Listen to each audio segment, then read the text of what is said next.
Hello guys, magandang hapon sa inyo. Meron tayo itong pupuntahan na balon ito. Tingnan natin kung maganda ba yung tubig. Ito siya.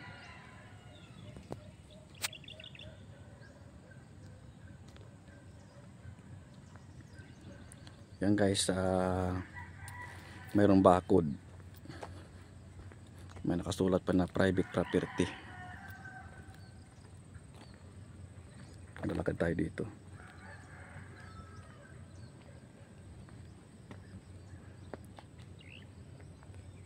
May mga bunga pa. Ito.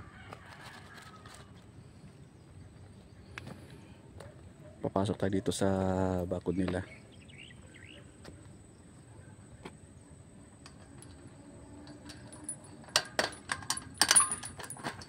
Tigas tigas. Yan.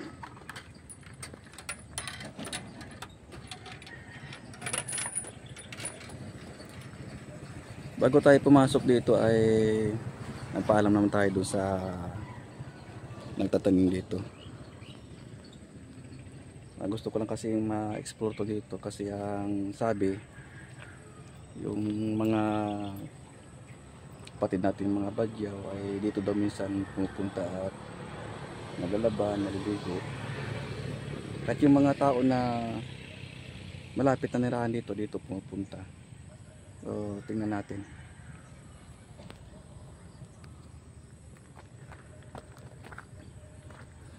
Ang ganda guys, oh. Yung mga puno na saging, mga nakatanim. Ayun. Mayroong isang bahay doon, palagay ko yun ang sa nangangalaga dito. Nasa tabi siya ng malaking bato. Nandito pa tayo.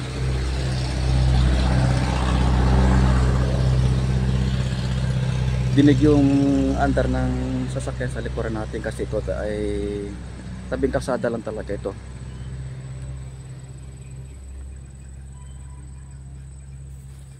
Ayun, ang ganda ng dito. Ang lusog ng mga pananim nila dito.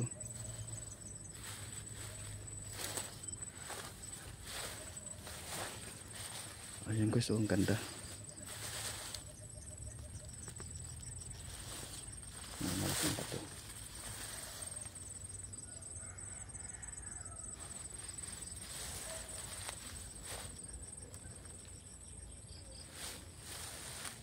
Balik tayo.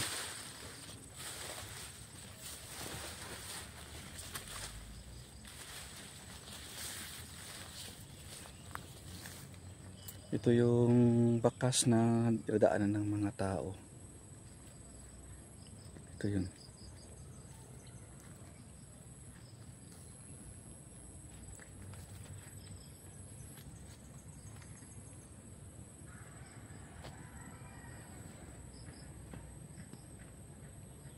Nasa tabi lang talaga ito ng bundok. Ayun, no? Matataw natin ng bundok na yan, mataas. Ayun.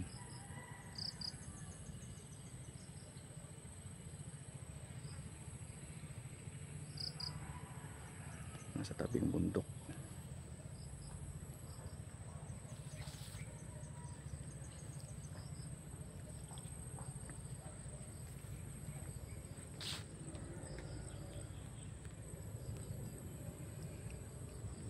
Mayroon pang puno dito ng lagundi. Ang ganda ng lugar ito guys.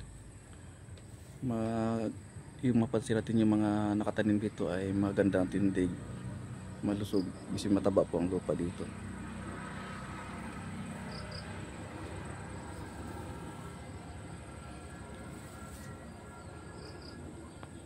Ito yung ito tira. Ayan yung ano dinadaanan ng tubig. Ayun dahil sa tindi ng init itong nakaraang mga buwan. Hindi ko lang check ngayon kung ito ay may tubig pa ba.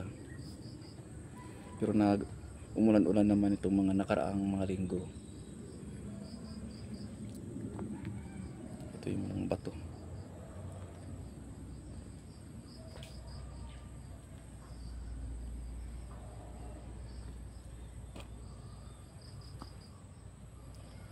Ala, mukhang napakahina ng ano nga, ng tubig.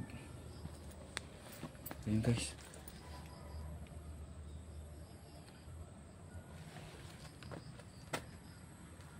Malabo ang tubig at mababaw. Tapos doon sa kabila, ito yung malinaw.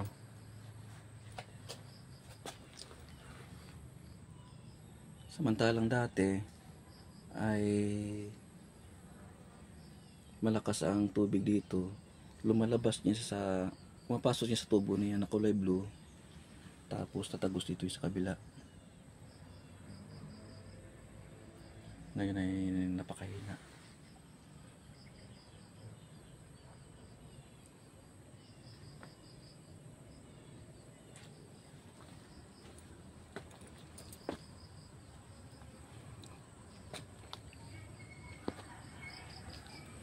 Ang ganda ng ito guys, paano na talaga ito, solid to na bato, hindi to yung gawa sa simento tulad nito. Ay solid talaga ito na bato. Kahit iyon ay bato talaga yun, pero yung doon sa gilid ay tinapalan na lang yun ng simento.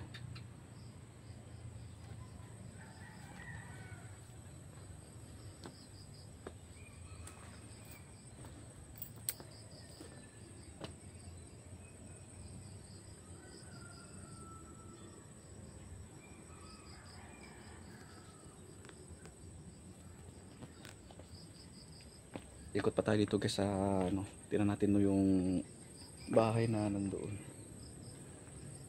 Yung isang bahay doon, tingnan natin. Lakad-lakad tayo.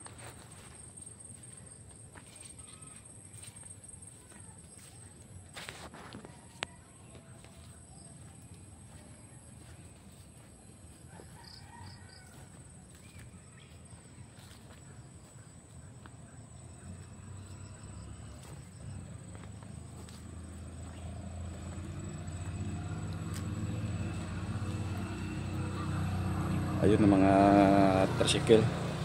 Sa tabing kalsada lang ito.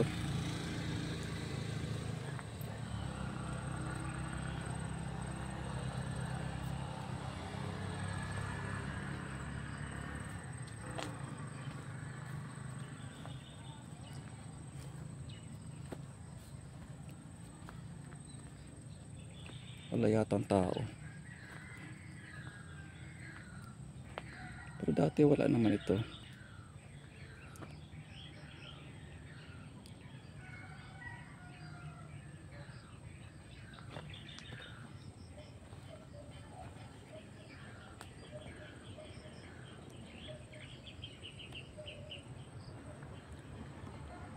Walang tao guys dito. Huwag na lang tayong tumuloy dito.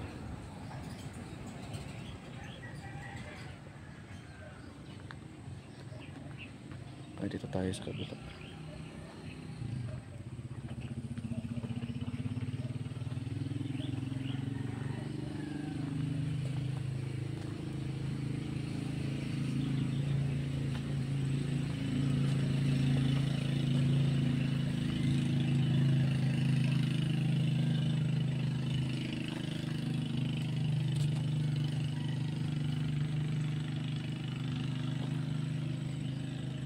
Ayun guys no, yung dito tayo sa medyo nakaka-distansya tayo. Tabi kalsada lang ito. At yun yung may bubong na yon. Sinadyang nilagyan ng bubong yung balon. Tapos sa taas niyan isang bundok matarik. At dati daw noon wala dyan sa taas. Mayroon ng gumuguho dyan at mga malaking bato na laglag, lalo na kapag may lindol. At yung mga nasa baba na yan ay galing yun sa taas, kaya kung minsan nakakatakot din dyan, may gumuguho na mga bato. Pero dito sa lugar ito wala pa naman disgrasyang tao.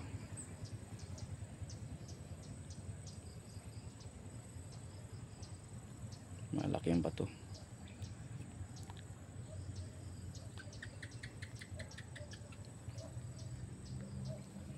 Labas tayo.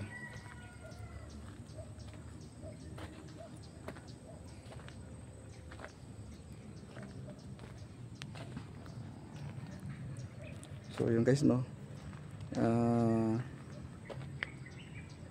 puntahan natin yung balon na yun.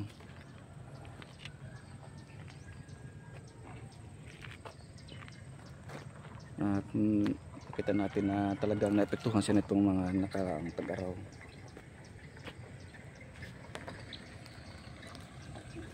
At yan, may nakasulat pa na private property, no trespassing. Pero napaalam tayo sa natatanim sa mga naga-sulatan natin.